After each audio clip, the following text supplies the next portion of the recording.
ଜଗନ୍ନାଥ ମହାପ୍ରଭୁ ଶ୍ରୀ ଜଗନ୍ନାଥଙ୍କର ଗଜ ଉଦ୍ଧାରଣ ବେଶ। ମହାପ୍ରଭୁ ଶ୍ରୀ ଜଗନ୍ନାଥ ଏହି ବେଶ ମାଘ ପୂର୍ଣ୍ଣିମା ଦିନ ଅନୁଷ୍ଠିତ ହୋଇଥାଏ। ପୁରାଣ ପରମ୍ପରା କହେ ଏହି ଦିନ ବହୁ ବର୍ଷ ପୂର୍ବେ ବିଷ୍ଣୁ ଜଗନ୍ନାଥ ଆର୍ତ୍ତଭକ୍ତ ଗଜକୁ କୁମ୍ଭୀର କବଳରୁ ଉଦ୍ଧାର କରିଥିଲେ। ଶାଲବେଗଙ୍କର ଭଜନ ସେହି କଥା କୁହେ।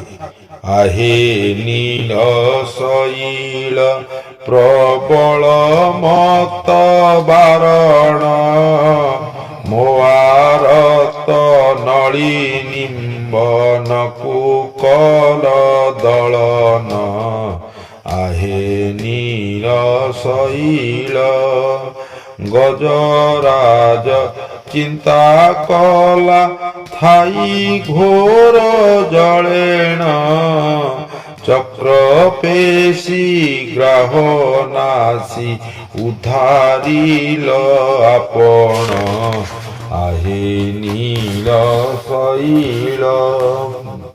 तेबे एही गज और कुंभीर संपर्क रे एक प्राचीन कहानी लोकस्मृति रे जीवंत अछि। कहानीटी एहीपरि पूर्व काल रे द्राविड़ देश रे इंद्रद्युम्न बोली जने राजा थिले। से थिले जगन्नाथंकर भक्त। एकदा जगन्नाथंक आराधना करुथिबा समय रे सेठारे अगस्त्य मुनि आसी पहुंची गले।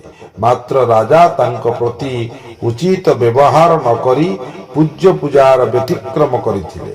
यह अगस्त्य मुनि को क्रोधित कला। से राजांकर गज मूर्खता हेतु तांको गज होई जिबा बोली अभिशाप देले। राजा निजर भूल बुझी पारी दोष क्षमा करिबा को प्रार्थना करिबार अगस्त्य ऋषि राजा को एथिरु मुक्तिर मार्ग बताइथिले। सेही मार्ग हैला से गज हृदय पानी पीवा को प्रवेश कले कुंभीर ताको आकर्षण करिबो। सेही समय रे से भगवान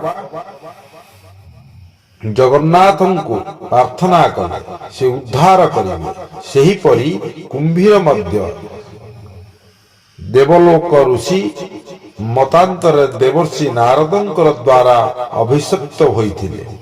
से पूर्व जन्मरे थिला हुहु गंधर्व। एकदा सुंदरी स्त्री मानक सहित जलक्रीड़ा करुथिबा समय रे सेही पाख देई जाइथिबा नारदंको देखि पारिला नाही। स्त्री माने संभ्रम होई नारदंको प्रणाम कले। एणु नारद हुहु गंधर्व को तार अपराध पाई कुंभीर होई जा बोली अभिशाप देले। जेतेबेले गंधर्व तार भूल बुझी पारिला सेतेबेलको से शापग्रस्त होई जाइथिला। से आगकू आकुल होई प्रार्थना करिवारु दयालु मुनि कहिले से कुंभीर होई द्रोणी नामक उद्यान रे थिबा हृदय बास करिबो। से हृद को पद्मगंध युक्त एक गजराज पानी पीवा को आसिबो। से हस्तीर पाद को से जोर रे आकर्षण कले हस्ती को रक्षा करिबा पई स्वयं जगन्नाथ आगमन हेबो एवं से मुक्ति पाइब। उभय ऋषिंकर साप फलिला। उभय गज कुंभीर रूप नहीं निर्धारित स्थान रे रहिले। संजोग को गजराज सपरिवार हृद को पानी पीवा को प्रवेश कला। मात्र कुंभीर कबल रे पड़ीगला। जेते चेष्टा कले मध्य कुंभीर कबलरू मुकुली पारिला नाही। तार परिवार सह अन्य समस्त हस्ती माने अनेक चेष्टा करी मध्य कुंभीर कबलरू गज को मुकाली पारिले नाही। श्रीमद भागवत रे जगन्नाथ दास बेश चमत्कार रूपे कथा वर्णना करिथिबा जाई कहिचंती। हेमंते गज ग्राह युद्ध गगने देखंती विबुध गजे टाणन्ते अति खरे पुणी कुंभीर जले भरे। हेमंते सहस्र बरस युद्ध नहिला अवशेष। हेमंत दीर्घ काल जले गज कुंभीर महाबले।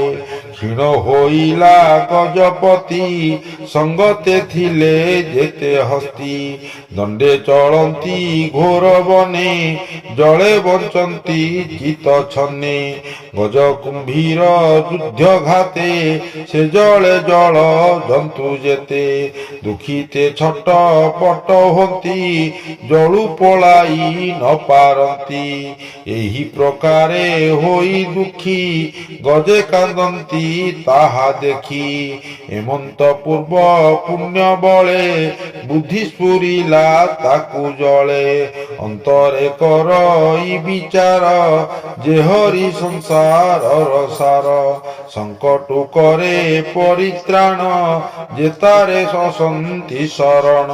ଶେଷରେ ତାଙ୍କ ଦିବ୍ୟ ଜ୍ଞାନ ଉଦୟ ହେଲା। ସେ ହ୍ରଦରୁ ଏକ ପଦ୍ମ ଫୁଲ ତୋଳି ଭଗବାନ ଜଗନ୍ନାଥଙ୍କୁ ବିପଦରୁ ଉଦ୍ଧାର କରିବା ପାଇଁ ଆକୁଳ ପ୍ରାର୍ଥନା କଲା।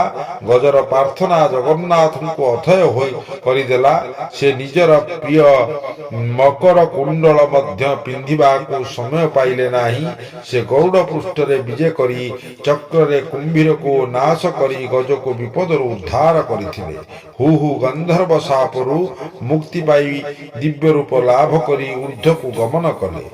ଭାଗବତରେ ଗଜସ୍ତୁତି ଏହିପରି।